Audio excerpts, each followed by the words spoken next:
Merci Monsieur le Président, Madame la Présidente, Madame et Monsieur les rapporteurs, mes chers collègues.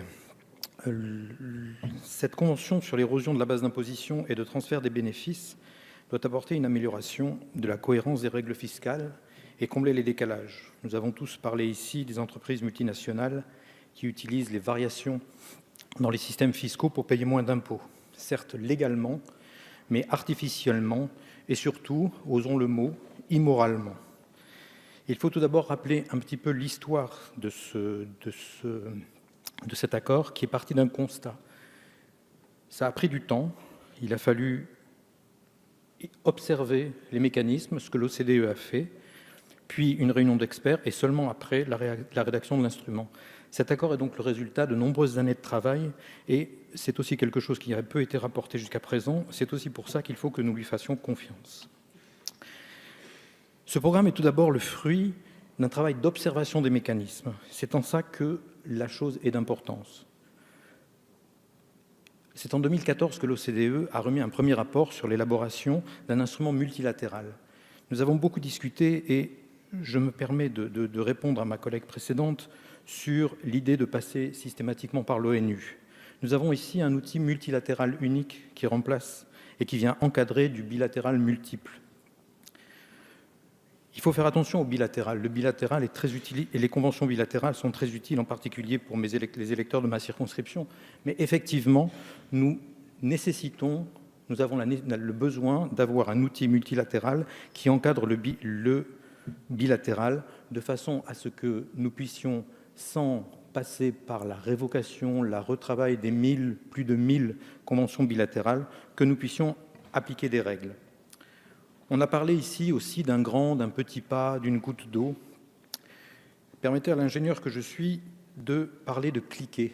Je crois que ce qui est important dans cet accord, qu'il soit grand ou petit, c'est l'effet du monte-charge, c'est-à-dire qu'on ne reviendra pas en arrière. C'est un pas dont on peut apprécier différemment la taille, mais en tout cas, c'est un effet de cliquet, c'est-à-dire qu'à partir du moment où nous nous engageons dans cette procédure, nous ne pouvons pas revenir en arrière et nous allons sûrement dans le bon sens.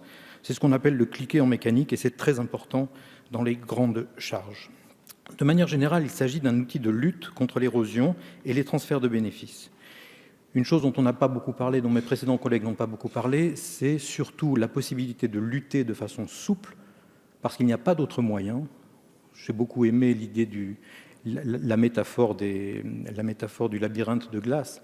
Il n'y a pas d'autre moyen que de revenir à quelque chose de souple, ce qu'on appelait le bon sens, ce qu'on appelait l'esprit des lois, de façon à lutter contre ceux qui prennent des armées d'avocats pour s'attacher à la lettre des lois. C'est le seul moyen. Cet accord le permet enfin, c'est-à-dire qu'on a le droit de dire à une entreprise non, vous n'êtes domicilié, vous exportez le cas classique, les bananes de Jersey. Manifestement, vous êtes à Jersey, pas pour faire pousser des bananes, mais manifestement pour exploiter un trou dans la réglementation. Cet accord multilatéral permet de revenir à des choses de bon sens, à des choses d'esprit de la loi par rapport à la lettre de la loi. Un autre domaine sur lequel mes précédents collègues ont peu insisté, et je me permets d'insister, c'est l'un des 3 piliers de cet accord qui est la transparence. Effectivement, et c'est aussi une des raisons pour laquelle je suis très réservé sur le fait d'attendre un gouvernement général de la planète à l'ONU, comme certains ici l'appellent, je crois que le premier effort est un effort de transparence, d'arrêter de jouer à cache-cache, de revenir à des choses qui sont du domaine de la négociation, du domaine de la fraternité. Même avec les grandes entreprises, je crois que c'est une bonne direction pour faire avancer ce que nous devons faire avancer. Il s'agit donc d'un accord souple. En témoigne l'adhésion ou non.